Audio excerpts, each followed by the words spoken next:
Hello everyone, and welcome to whatever exactly this video is. It's kind of a podcast thing, kind of just a collection of review things, kind of a thing that I needed to do that was going to be originally separate videos that eventually my brain was just like, no, you're not doing separate videos for this is going to take way too long, so let's just do one massive thing.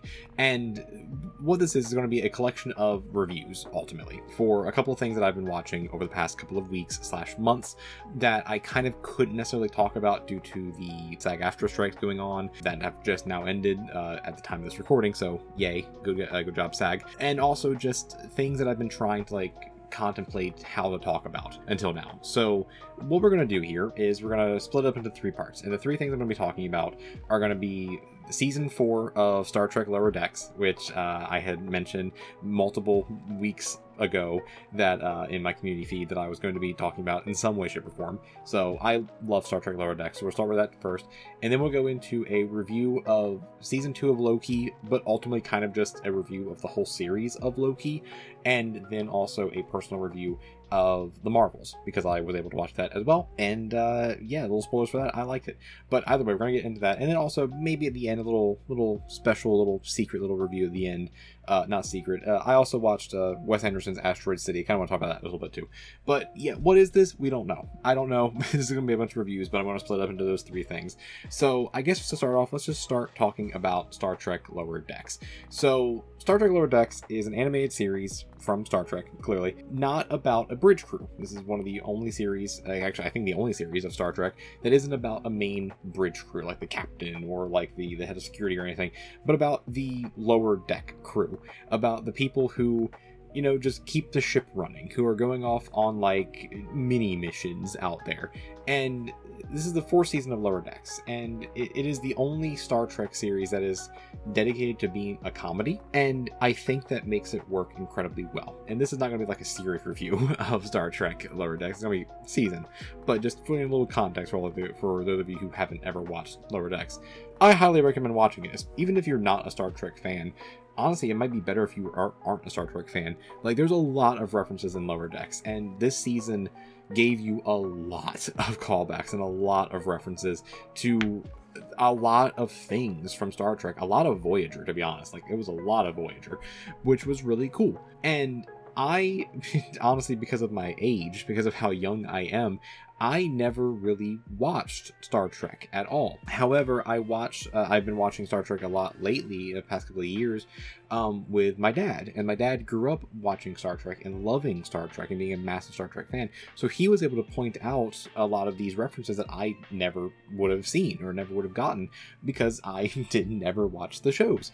But we have a bunch of these episodes. Like the first episode of the season, Tuvix, was a massive love letter to Voyager, to the point where like the entire episode is about the Cerritos crew literally hauling a replica of Voyager that is a museum of Voyager.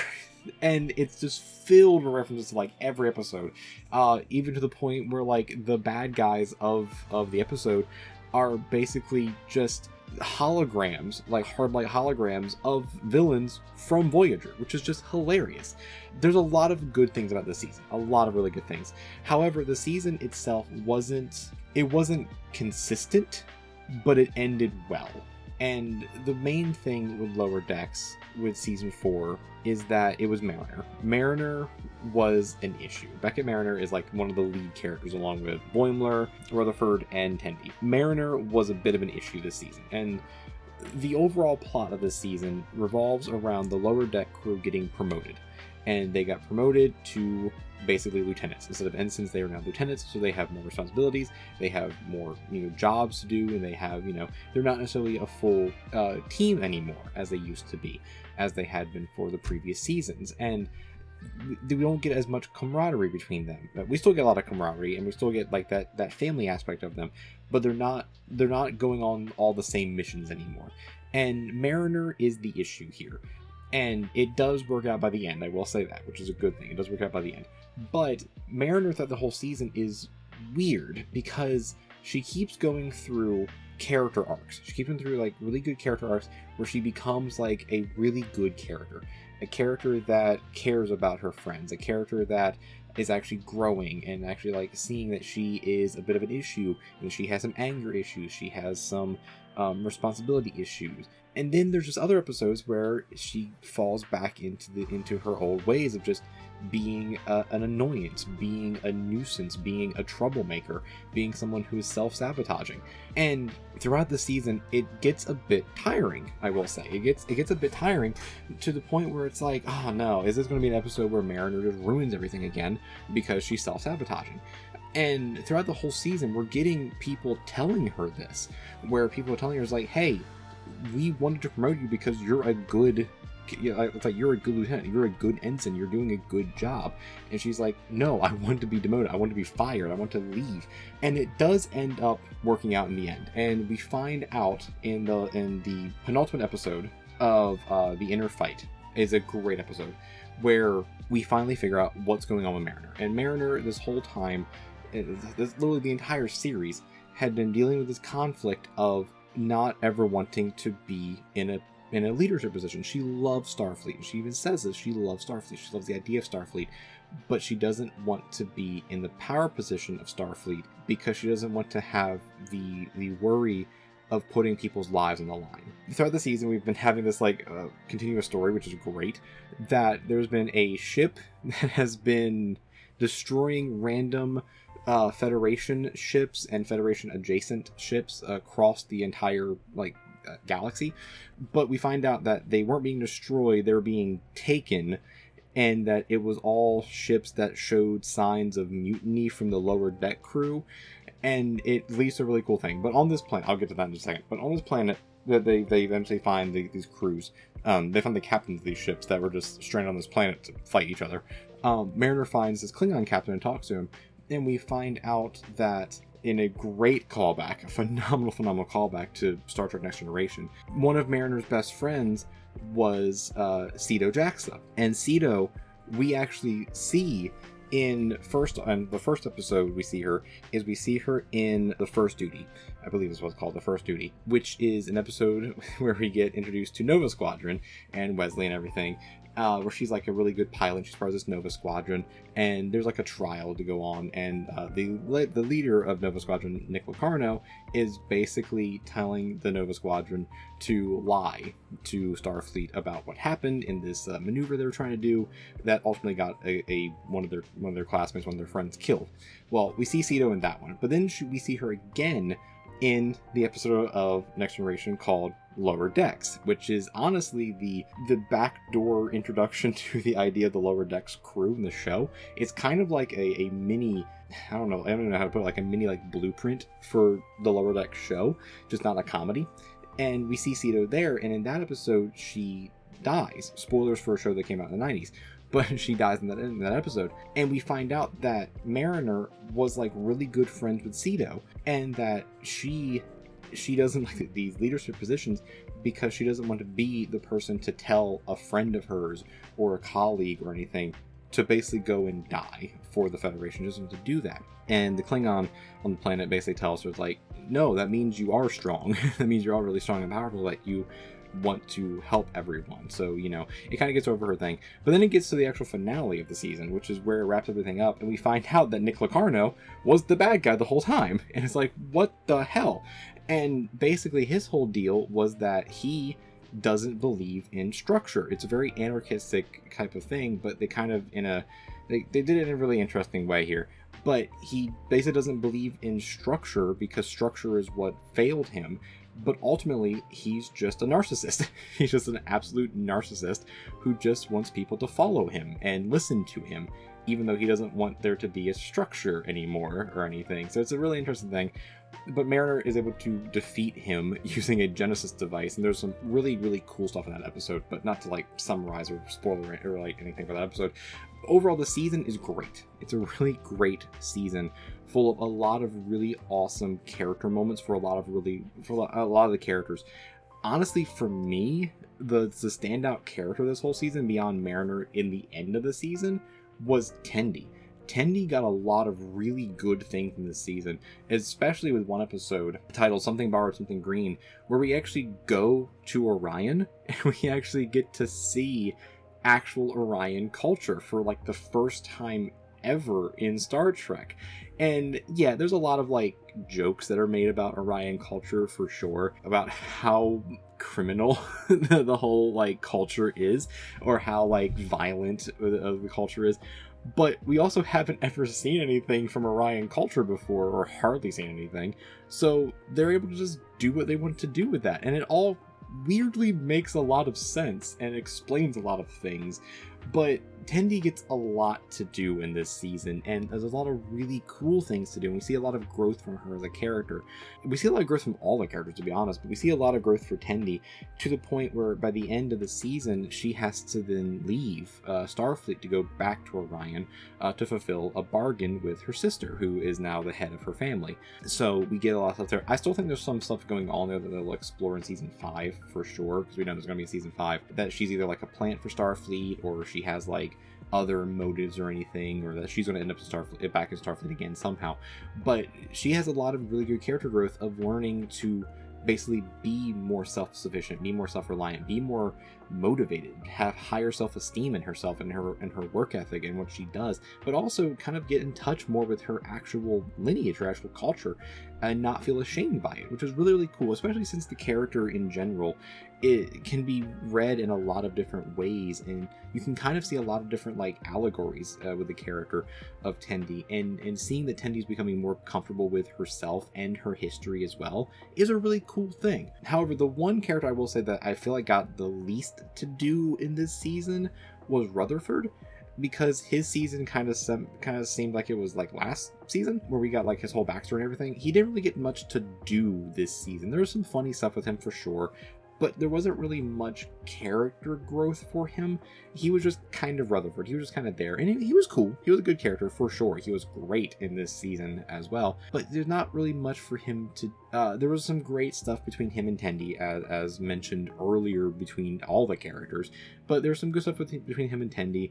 But they're like, will they, won't they relationship thing just kind of became a joke, which is kind of funny. But he didn't really get much to do. His one major thing he got to do was they brought back Badgie, and he somehow helped Badgie ascend to godhood, which honestly, funny, very funny. But he didn't get much to do beyond that. And then Boimler was Boimler. He basically got all of his character growth from the funny enough, the Strange New World episode, which that episode was phenomenal. But he got like all of his character growth from there. And then the rest of his character growth was basically just like figuring out that he can lead people. But we already kind of knew that. And he needed to figure that out. But it was good. But long story short, though, I really liked the season of Lower Decks, but I will say it was a bit choppy. And I mean that as in, I liked every episode I watched. Every episode I thought was really funny, really impactful, really good. However, the character arcs were a little bit choppy, and I was a little annoyed at times by just the writing in general of some of these characters. Again, it worked out in the end, because a lot of it was with Mariner, and we found out why Mariner was like that. And that's a good thing. I'm glad they actually explained it by the end of the season. But it's just one of those things where it's like, you gotta have the whole picture to see it. And seeing the whole picture, like, I understand it a lot more now. I understand it a lot better. And I'll get into that as well with Loki, because Loki has some of the same issues. But overall, Star Trek Lower Decks Season 4, I absolutely love this show. I just love this show so much. I cannot wait for Season 5. Cannot wait for Strange New World Season 3 as well. Now that Strike Shore, they can finally start filming that thing. But I really enjoy this take on Star Trek, and the fact that it is so ingrained in the history and the lore of Star Trek, to the point where like it can make fun of it and still take itself seriously. I really love that, and all these characters are so good. I absolutely love the Lower Decks crew and the Cerritos crew. They're such great characters, and they have such great chemistry with each other that I just want to see more with them. And I hope they get the standard 7 seasons of a Star Trek series, and I kind of hope they get a movie too. I think that'd be fun. 7 seasons and a movie, I think would be a great idea for them. It'd be really great. So a lot of final thoughts for Lower Decks. I love this show. If you're not a Star Trek fan, and if you are a Star Trek fan, watch Lower Decks. It's just really good. It's just a really good show. So Season 4, great. On to the next series to talk about, and this one is going to be kind of a full series review kind of thing, focusing more on Season 2, but it's of Loki, the Disney Plus series Loki, as part of the MCU. I really love Loki as a character, and I really loved this series, this overall series. What they were able to do with this series is honestly something very impressive that I never thought they would be able to do, especially with how recent Marvel stuff has been. I am amazed at the fact they were able to pull this off. But Loki as a whole series, it revolves around the character of Loki, portrayed by Tom Hiddleston, following the events of Endgame, where he basically bamps himself out of the timeline into a completely different timeline. And he finds himself in this organization called the TVA that are there to basically keep track of the timeline and the multiverse by the end.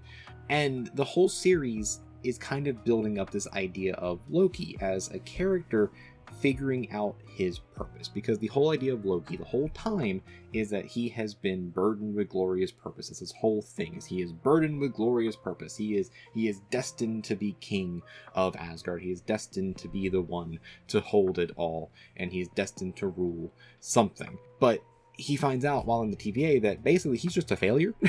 He is just ultimately a failure and has always been a failure, and in any multiverse he's in is just a failure. He's just always a failure. And this comes in contact as well with a variant of his called Sylvie, the Lady Loki, or Enchantress basically for the MCU, who is very, very anarchistic and very, very like burn it all down because her timeline got wiped out because she wanted to not be a bad guy, basically. She wanted to not be evil.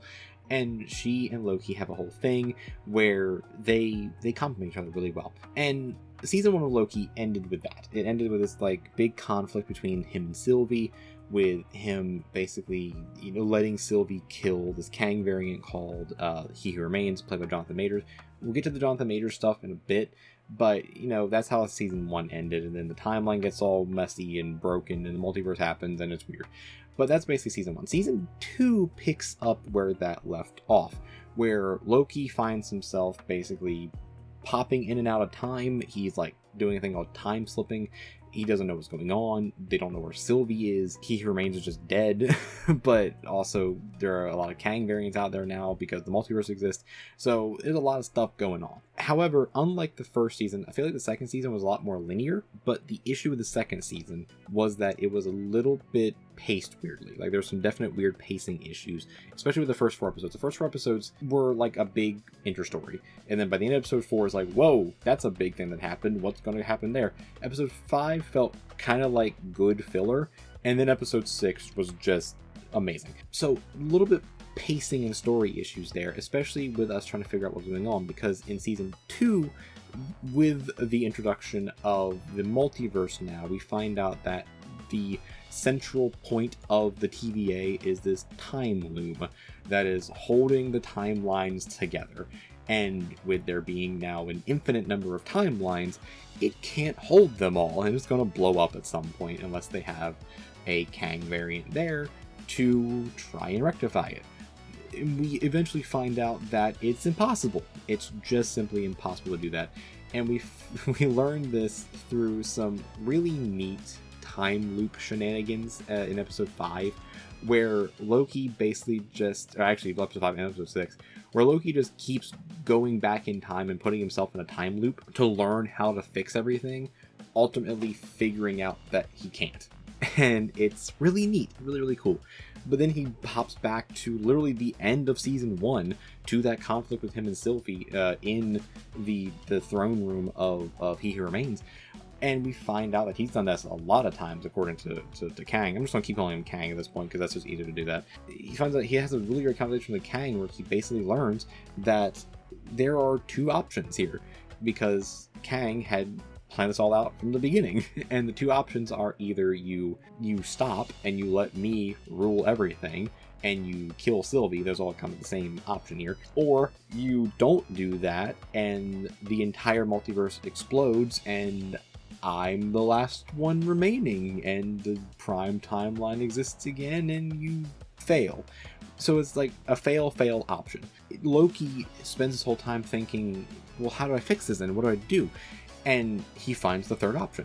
And the 3rd option being, be the one to control the timelines. And it's a massive amazing character moment in episode 6 where he's the one, after all this time, to be like, no, I'm not going to have any of my friends, who he learns he has friends now, I'm not going to have any of my friends do what I need to be the one to do and make the sacrifice. So he goes out, fixes the timelines himself, and takes up the glorious purpose of holding the timelines, holding the multiverse together.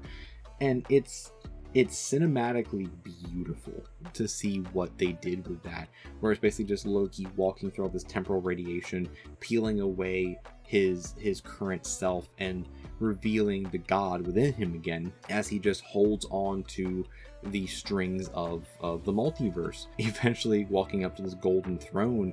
He gets a throne and holding on to these threads, and it's enveloping them in life magic and creating a visual of the tree of life of Idrisil, which is some great callbacks to his actual Norse mythology, and some great callbacks to kind of the comics as well, where he basically becomes known as the King of Stories, where he is, or the God of Stories, where he is now the one protecting the telling of stories, protecting the multiverse. And seeing this character arc of seeing this character who came around in 2011 in the first Thor movie with this idea of, I am burdened with glorious purpose to rule one day.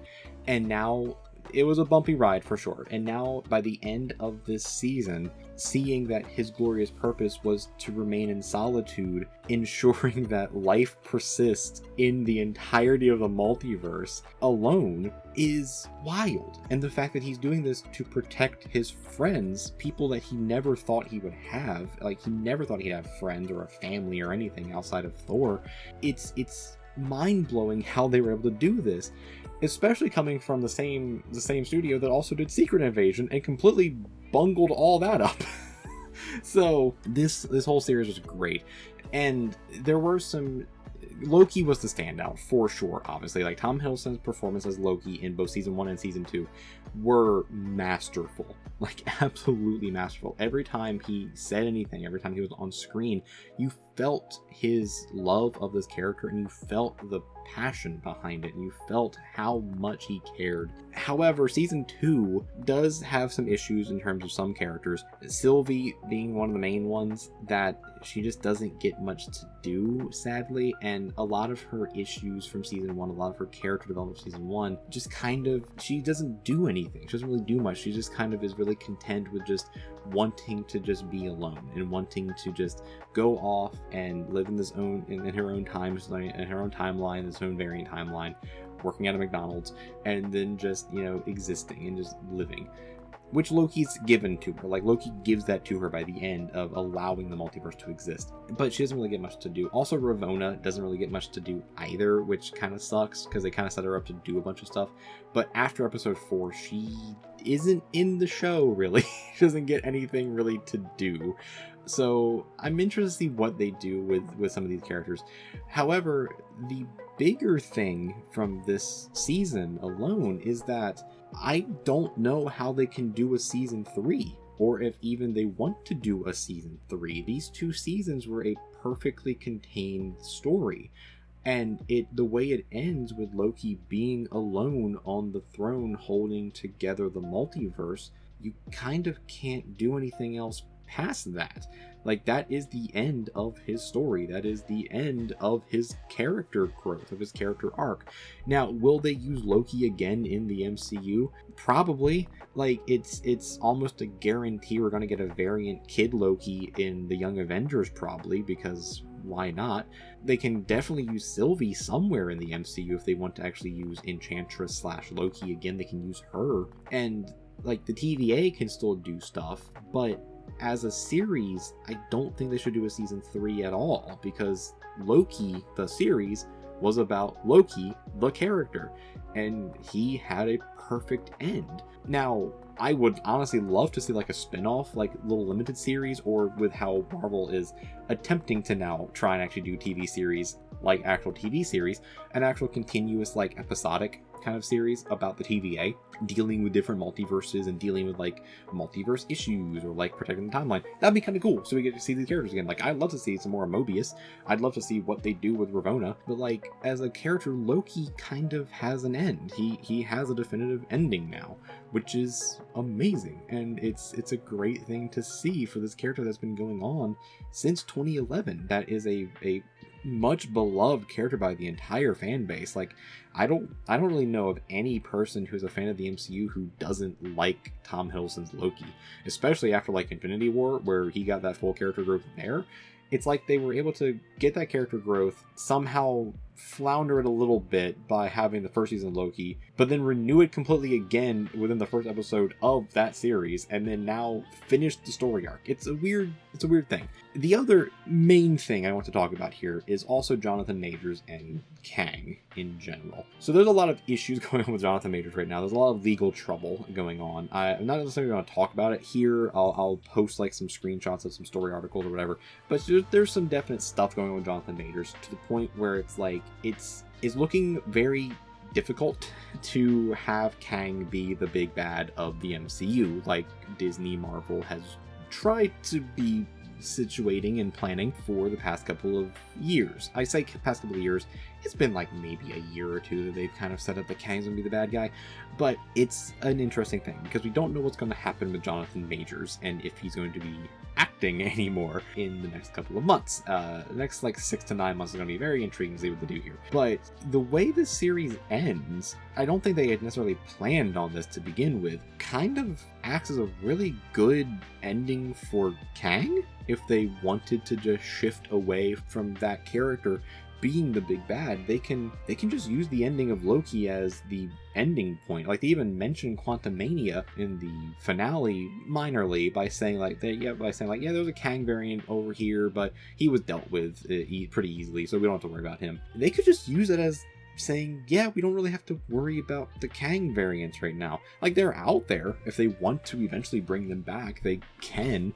But if they wanted to just completely shift from having Kang as the big bad, they can do that now, and they can focus more on like the Young Avengers and having a big bad for them. They can focus on, if they want to, actually introducing Doctor Doom at some point and having Doctor Doom be a big bad. They can do a lot of things right now, but they don't have to do Kang anymore, which is an interesting thought. Just because of the series and with all the real life stuff happening right now. But the way the series ended was a really good way of just kind of closing that book if they need to, until later when they figure out if they want to continue with Kang as a character or not. And I don't think they planned on that at all. It just worked out that way because like they couldn't really go back and do reshoots or anything because the strikes happened. So they couldn't really like rework anything in the last minute. It's really neat. It's really intriguing how that happened in general. But either way, with all that being said, this series was great. This series was honestly phenomenal. And it kind of reignited a bit of a love for the MCU, because over the past couple of months / years, ever since the end of Endgame, and honestly the pandemic in general, the MCU hasn't felt like the MCU. It hasn't had that passion behind it. It hasn't really felt right. It's felt a lot of it's felt rushed. A lot of it has felt just content for content's sake, and you could feel that. You could definitely feel that for some of the things. Even the things that I actually liked, you could feel it. But Loki as a series is like the one light in that like sea of mediocrity and darkness. That's a little harsh, but you know, whatever. Where it didn't feel like it was hindered by anything. It felt like it was good. And not there were definitely some parts of episode 5 of the season got like completely altered from what I originally watched, which, you know, it happens. But ultimately, like, Loki as a series though just felt so unique, and so it reminded me so much of like initial MCU, of like phase 1 of MCU, where like it felt different, it felt new, it felt exciting, and it felt character driven, it felt story driven, it felt like the people behind it actually had a passion for what they were doing, which is something that I want to see more of in the MCU. And I'm really hoping that this massive break they have to take from because of the strikes kind of like lit a light bulb in their head, or like lit a fire under them, to show them that they need to go back to that, especially with the mediocrity and the middling reviews and the low box office of a lot of recent movies. I hope it kind of reignites some passion within Marvel to slow down a bit and to focus a little bit more on their stuff and actually make it good again. So my overall thoughts on Loki as a whole series is that it's pretty great. It's pretty great. I don't know if I necessarily want to say it's one of the best things, and I don't know. It is one of the best things in the MCU. It is easily one of the best things in the MCU. I don't know if I want to say it's the best thing in the MCU, but it is very much up there as one of the best things they have done for the MCU in quite a long time. And it is a solid watch. And honestly, you don't really need to watch much else, technically speaking, to understand Loki. Like, they explain enough of it in the first episode of the first season that you don't necessarily need to have watched the entirety of the Infinity Saga to get it. Does it help? Yes, especially for the character arc of Loki. But you don't really need to watch the whole thing if you don't want to. It's just kind of a funny thing. But I don't think they should make a season 3. I do think they should make a spin-off series of the TVA. That would be really cool, personally, just to see all these characters again. Oh, also, I completely forgot to mention, Obi, Ke Huy Quan, phenomenal in the series. Phenomenal. He was one of the best additions of the whole show. He was great. Love seeing him and everything. But beyond all that, Loki Season 2, Loki as a show in general, phenomenal. Absolutely great. It kind of reignited that passion for the MCU that really died at Secret Invasion. I will tell you, that thing killed my love of the MCU at all. And it kind of made me understand, and not understand, it kind of made me want to have some good MCU again. Yeah, just go watch Loki. Go watch Loki. It's just so good. It's so good. So on to the final part of this big conglomerate of reviews and such. Final part until I talk about Asteroid City. The final part for stuff that I feel like people actually want to hear about is my review of the Marvels. So this is actually this is a really interesting thing for me and my love of movies. This is actually the first time I actually went and saw a movie on opening weekend. But beyond that, this is the first time I went to see a movie for the first showing of a Thursday night preview of the movie. Just because, like, I was off work at the time. I have Real Unlimited, so I can go and see movies for free, technically, because of how that works. And there was a showing at 3 o'clock at my local theater in the RPX, which is the premium thing, which I don't normally like going to the premium theaters because, like, the seats are weird, honestly, and the sound is just too loud. But I was like, you know what, it's there, why not? It was like a $2 upcharge from the Real Limited, which, honestly, worth it. And I went and saw the movie on a Thursday, on like literally the first showing. There wasn't that many people in the theater, as expected, for 3 o'clock on a Thursday.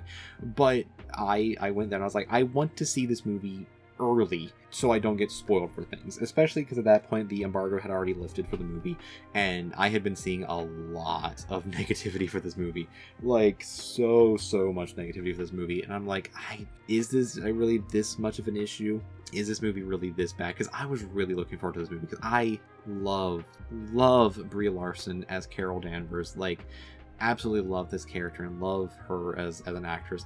I really love Iman Vellani as Miss Marvel as well. She was great. If you actually had watched my my reviews of the TV series of Miss Marvel, the Disney Plus series of Miss Marvel, back when I actually still had it on the channel, I love that show so much. There were some issues with it, but I love that show. And honestly, Tiana Paris as Monica Rambeau was a really good standout in WandaVision, and I really want to see more of her as well. So, like, going into this movie, seeing all the negativity around it, I was happy to hear that, like, the chemistry between the three of them and their acting was a standout. It was really good. It's just that there was a lot of other issues with it. And coming out of the movie, beyond the really fun, really awesome cameo stuff and the comic book stuff, coming out of the movie, I can definitely see the criticisms from some of the critics from a filmmaking standpoint. But I really enjoyed this movie. I had a lot of fun with this movie, like so much fun. Was it a perfect film? By no means at all. Was it a really good MCU movie? Arguably, for me, yes, it was. But was it fun? Yes, and that's all that really matters, because like a lot of the MCU movies lately haven't had that fun factor to them, especially for me. They have not had that fun factor. Like, Quantumania felt like a chore to watch, and felt like it was trying to do way too much all at once for an Ant-Man movie. I absolutely hated Multiverse of Madness. Absolutely hated that movie. And I still have yet to get over that. Love and Thunder, I thought I liked it initially, but then going back and thinking about it, I was like, no, this movie's bad, just because they gave Taika Waititi too much freedom on that movie, which is not a bad thing for Taika Waititi, but with that story, not a good thing. And then Black Panther I thought was fine. I thought Black Panther Wakanda Forever was fine to good. There's just some weird stuff about it, and that I just can't get my head around. Also, I also don't like the fact that Black Panther 2 or Wakanda Forever ended the same way, kind of, that the first one did, with just a big CG fight out in the middle of the ocean, weirdly, but whatever.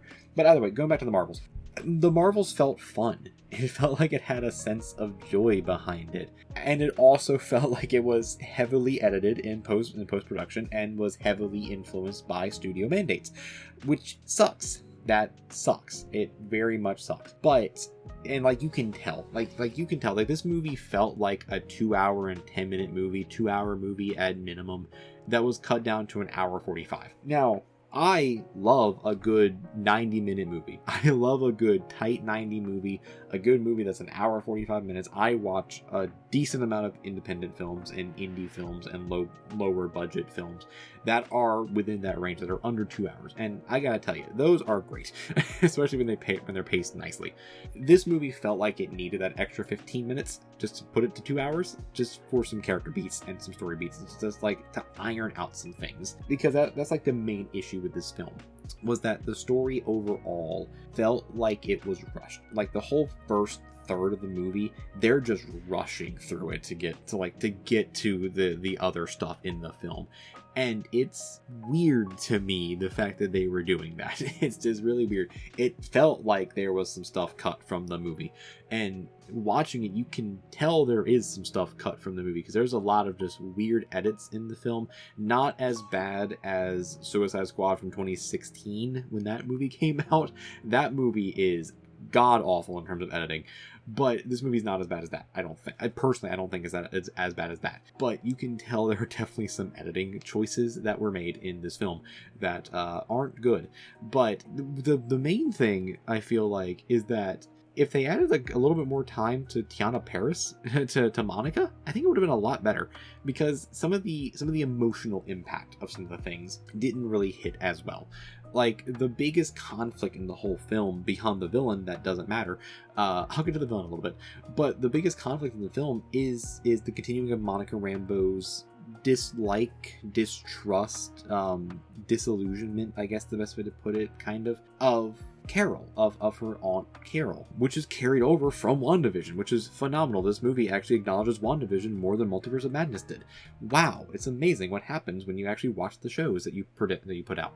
But either way, Monica has this whole story element of she needs to talk to Carol about what happened between them, but she doesn't want to talk to Carol because of what happened between them, because of the fact that her mother died and Carol was never there. And obviously Monica got snapped in the snap, and she doesn't know what happened to Carol. Like, she doesn't know where she went, but as far as she knows, Carol never came back. And that's a big deal. That's a really big deal. And they eventually deal with this in the movie very quickly, and there's a couple of scenes as well where, like, they could have very easily expanded upon this emotion, expanded upon these, like, gut punch feelings that they just kind of didn't do. It still feels impactful when they finally reconcile with each other, and they finally, like, you know, get on the same page again. It feels good, but there could have been a lot more there. And, like, if there's like 10 more minutes with Monica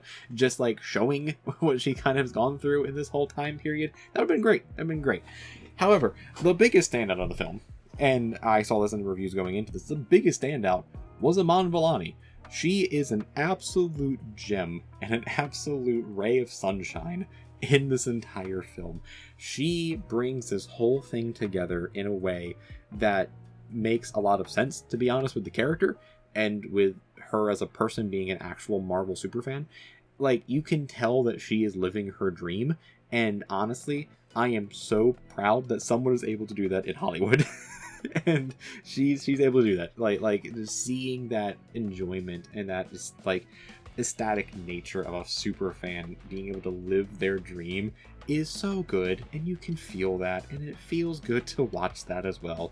And she has beautiful chemistry with Tiana Paris and with Brie Larson, and it's great. Like, you can tell they had a lot of fun making this movie. It's just that a lot of the fun stuff from the movie got cut out as well. But the movie is still very fun. The movie is still incredibly fun, and I do also love the fact that Miss Marvel's whole character, like Kamala Khan's whole character, is a continuation of her show, which is also great. Again, it's amazing what happens when these movies actually acknowledge the shows that they're following.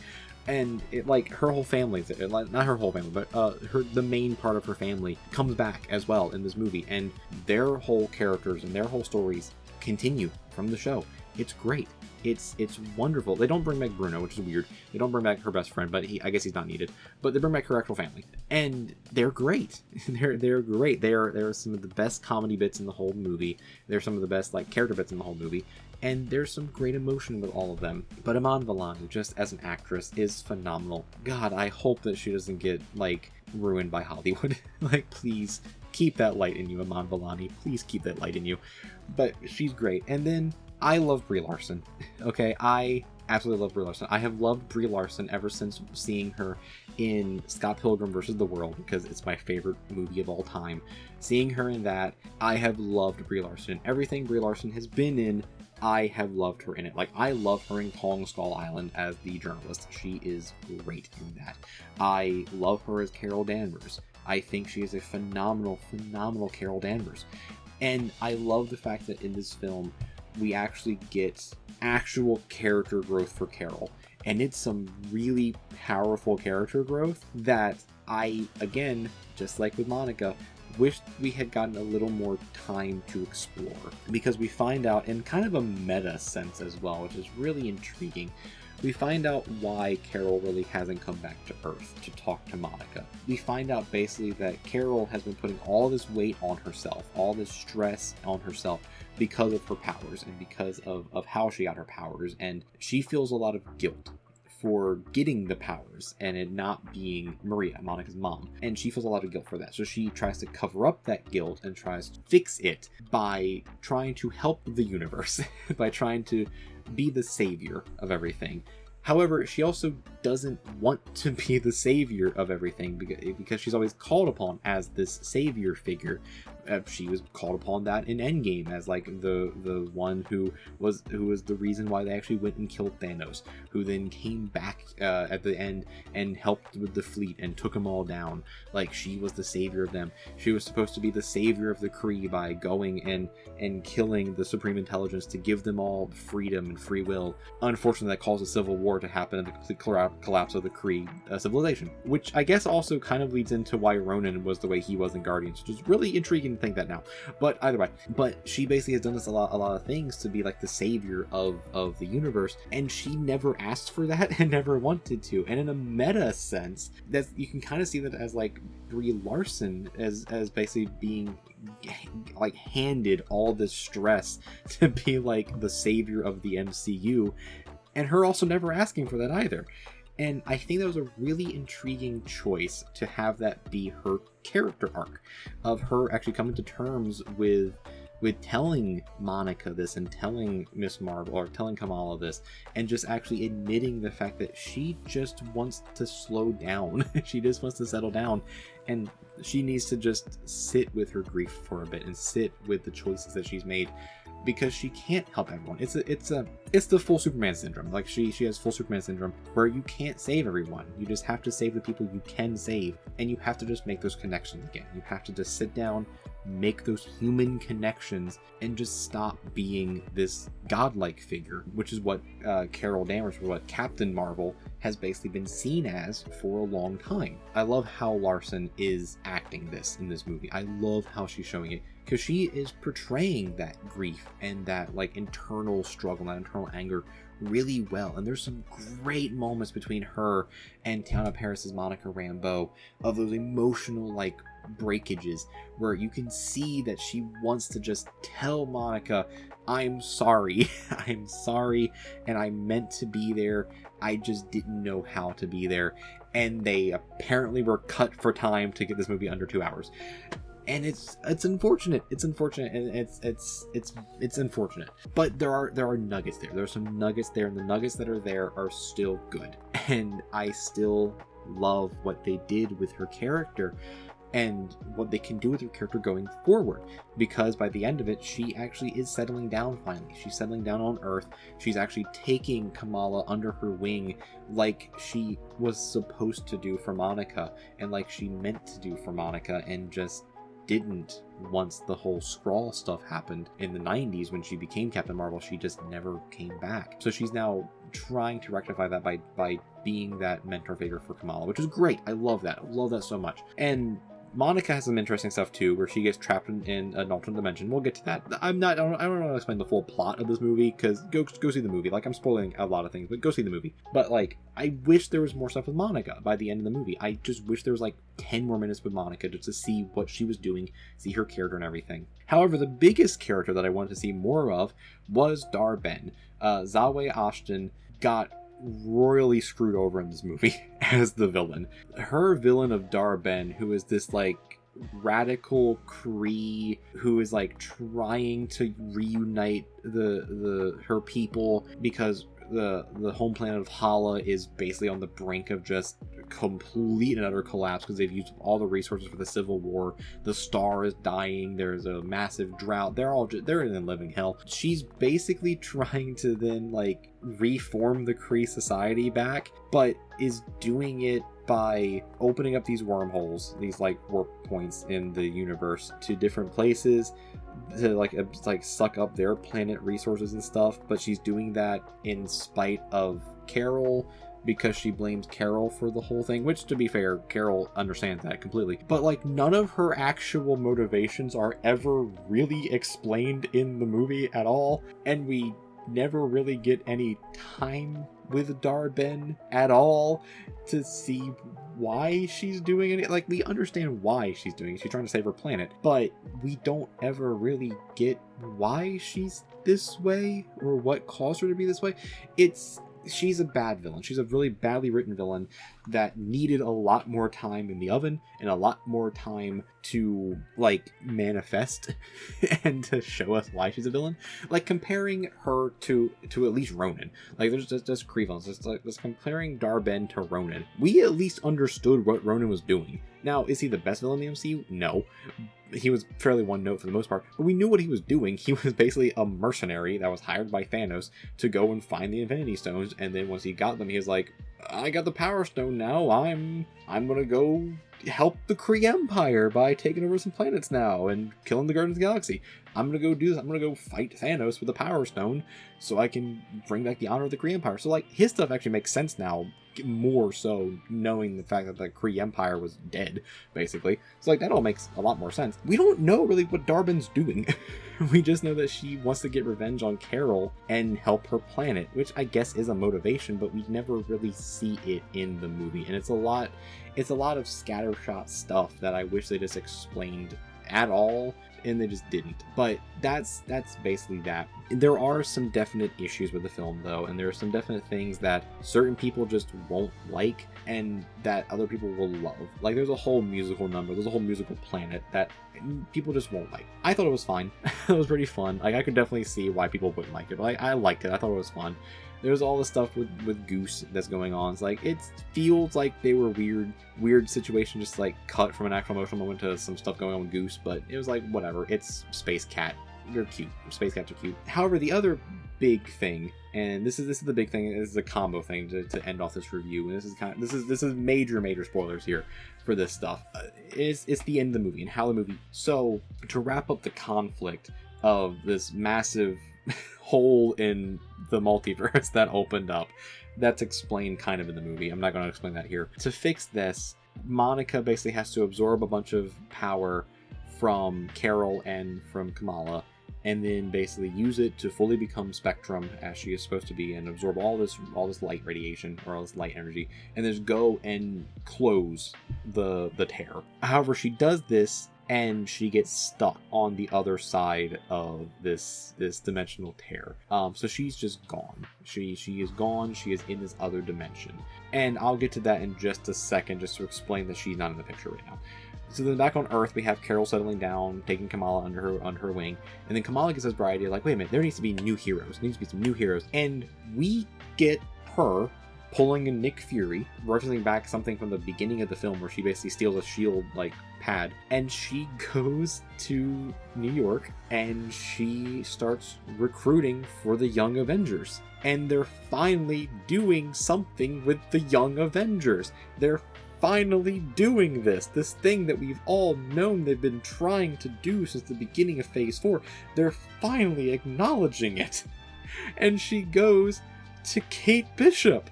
I had no clue that Kate Bishop was going to be in this series. I had zero clue that Haley Steinfeld was going to be reprising her role as Kate Bishop and coming back in this movie. And for those people who haven't watched Hawkeye, go watch Hawkeye. I think it's really good. But Haley Steinfeld is Kate Bishop. She is the next Hawkeye. She is the protege of Clint Barton. She's a great archer, but she's also on the Young Avengers. Kamala goes and finds Kate Bishop and is like, hey, I read your file, and I want you to join this team that I'm forming. I haven't talked to anybody else yet, but I think you'd be great on this team. And she does this. It's a really great, funny scene between the two of them. And by the end, Kate agrees that she'll join up and she'll help them out. But we finally get the Young Avengers forming, and I am so happy about that. And we get Haley Steinfeld back, which is great. I love Haley Steinfeld so much, and I love her as Kate Bishop. So that's the first big thing that I am glad I was not spoiled for, and I love. The second big thing is the mid-credit scene, which is what everyone kind of cares about and is talking about more, that I have a bit of a different opinion on. So Monica is trapped in this other dimension, right? Well, we don't know where she's at. Well, she wakes up and she's in like a hospital bed kind of a thing somewhere, and we find out her mom's there. Her mom's alive. Whoa. Maria's alive. Whoa. And it's Lashana Lynch coming back as Maria Rambeau, which is pretty cool. However, we find out very quickly that Maria isn't Monica's mom in this alternate universe. We kind of can assume that Maria never actually had Monica in this universe, that she's just kind of on her own. And we also kind of can assume and ascertain that she's the one who got the powers of Captain Marvel. She got the space cosmic powers instead of Carol. So she became binary. She has the exact costume from the comics for the most part. She is binary in this universe. They never say it, but she's binary. However, the bigger thing about that is that Monica is like, freaking out. She's like, oh my god, my mom, you don't know who I am, what the hell's going on? And then we hear a very familiar voice. We hear a very, very familiar voice that we have not heard in years. And we hear Kelsey Grammer. And we pan over and we see this very big, blue, hairy scientist wearing a lab coat with some glasses saying, her being here is impossible. It's actually impossible. So the fact that she's here makes no sense, but we can figure it out. And we see Beast. We see Beast. We see Kelsey Grammer reprising his role as Beast from the original X-Men movies. And by the end of it, we find out, yes, they're in the X-Mansion. They're in, like, the basement of the X-Mansion from the original X-Men movies. So Monica got sent over to basically the Foxverse, as far as I can tell, the Foxverse. And this seems like it's actually roughly speaking, the same timeline of the X-Men Fox movies, give or take, roughly with how the MCU wants to do this or whatever. But we get the X-Men finally in the MCU, except we don't, because it's an alternate universe. So my personal take on this, I love the X-Men. I love Beast. I love Kelsey Grammer as Beast. I think he's a phenomenal Beast. However, while this is technically the first time we're actually seeing the X-Men in the MCU, we really aren't, because they're in an alternate universe. They're in just a complete separate universe. So nothing's changed. Unless it's supposed to imply the fact that the X-Men exist in the Prime MCU universe. I don't know. But nothing's really changed since the X-Men aren't in Prime MCU universe. They're in their own alternate universe. Unless that's just setting up for Secret Wars, probably. Or again, it's implying the fact that the X-Men do exist on Prime Earth 19999 or whatever it's supposed to be. It's not 616. I don't care what they say. It's not 616. It's cool. It's cool as hell. We got to see the X-Men finally. It is so cool. I love the X-Men, but we don't actually get to see them in the MCU yet. So I'm really intrigued to see what they do with that, and also to see what they do with Monica. Like, what are they, like, how are they going to get her back? Are they going to get her back? Are they going to worry about her character at all until we need her again? I really want to know all this. I really, really want to know. But ultimately, for this movie, just to go get a background to actual review stuff, I had a really fun time with this movie. Yes, there are some definite things to critique in this movie. And unfortunately, the movie coming out when it did, at the time it did, with the MCU the way it currently is, those critiques are a lot more noticeable than they probably were in other MCU films in previous years. But I had a lot of fun with this movie, in spite of the critiques with it, understanding that those critiques need to be there, so that way Marvel as a whole can hopefully fix them in the future. And by fix them, I mean just please slow down. We don't need 4 movies and 4 shows a year. Please slow down, give people a break. Which is interesting because next year we only have like 1 show so far and 1 movie, and it's Deadpool 3 and it's Echo. So, like, we might only have 2 MCU things next year, and that is wild to think about. But also, that's probably a good thing. That is probably a really good thing, to actually slow down for them to reconfigure and figure out what they want to do with the MCU going forward, and how to do the MCU going forward, because the MCU can still be great. Dan Murrell, love Dan Murrell, did a video recently, and I'll link it here, and I'll link it in the description as well, did a video recently about what he would do if he was in charge of the MCU currently, right now. And he lists like 12 points that I 100% agree with. 100% agree with, because they are points not from like a standpoint of like, oh, I just think they should do all these storylines. It's from an actual like constructive criticism point of like, this is what you should do, that I know you can do, that I fully understand that you have the power and the means to do them, so just do them. And please watch the video. It's a good video. Like, I have no affiliation with Dan Murrell at all, other than I'm just a big fan of his. So go watch the video. He did a really good job in it. So I really hope that these strikes did something for Marvel and Disney as a whole, because Disney, honestly, I hate to say this because Disney is a multi-billion-dollar corporation that is kind of shitty, kind of terrible, but Disney needs some wins in terms of their films. They really need some wins. So I really hope that this like breaking, this like little bit of like a pause in the constant stream of content helps them in the end. But ultimately, with the Marvels, I really enjoyed it. It's probably in my top half of the MCU, I will say, probably. And that's even with the faults. Like, if they somehow are able to release an extended edition that adds like 10-15 minutes to this movie, probably going to be for sure in the top 10, top 15 at least, which top 15 I guess would be the top half, but whatever. But either way, like, it just needs a little more time. This movie just needs a little more time to iron out some story and to iron out some character arcs. And honestly, it's funny that I mentioned character arcs, because that's what I mentioned a lot in Loki as well. It just needs a little more time just to iron those out. And it's definitely not what the MCU needed at this time, with how divisive it is and it has made people, but it's also a lot of fun. It's a lot of fun. And if you go into the movie hoping for a fun time, you should probably be able to get a fun time. And that's just ultimately my thought of it. That's ultimately my thoughts on all this thing, on all these as well. So yeah, those are my thoughts on Star Trek Lower Decks, Loki, the entire series, and the Marvels. I was going to talk about Asteroid City. I watched that finally. I'm a big Wes Anderson fan. I liked it, I think. ultimately, I think I liked it. There's a lot of other video essays out there that kind of explain Asteroid City a lot more. I need to watch the movie again. Quick review of Asteroid City. There's a lot of really great actors in that movie, and they are really good actors. They are really, really good actors. I love the way Wes Anderson shoots films and the way Wes Anderson films look. My initial thoughts of it are I really wish Wes Anderson wouldn't do as diorama looking of films. However, that upon further reflection makes the movie a lot better, actually, in a way. And there's a lot of really, really deep metaphorical stuff in Asteroid City that you will probably not get on a first viewing, and you need to watch that movie at least 2 or 3 times to fully comprehend what's being said in that movie. But I think that movie is really, really good, even if I didn't necessarily like it on the first viewing of it, and I need to watch it again. And also, I really need to do a whole binge of Wes Anderson things that I've been trying to do for at least a year now, that I will do eventually. But yeah, go watch Asteroid City if you can. It's a good movie, and all the actors in it are phenomenal. And Wes Anderson, great filmmaker. Just in general, great filmmaker.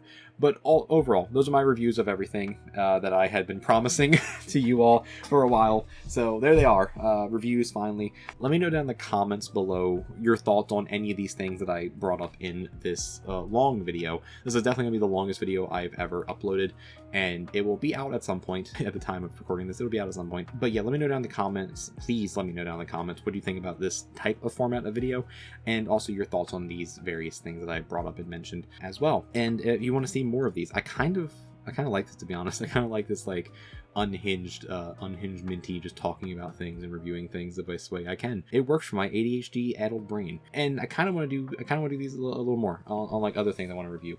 But yeah, let me know that down in the comments below. And if you like it as well, leave a like as all per the usual to help it in the algorithm. And if somehow this is the first thing you're seeing from the channel and you like what you saw here, subscribe. It helps out. It definitely means a lot. I don't normally do these types of videos. I do a lot of reaction videos. So yeah, you can go watch those. The reaction videos are pretty good too, but you'll get a lot of this similar commentary, but for reactions and for live reactions of things. So go watch those too.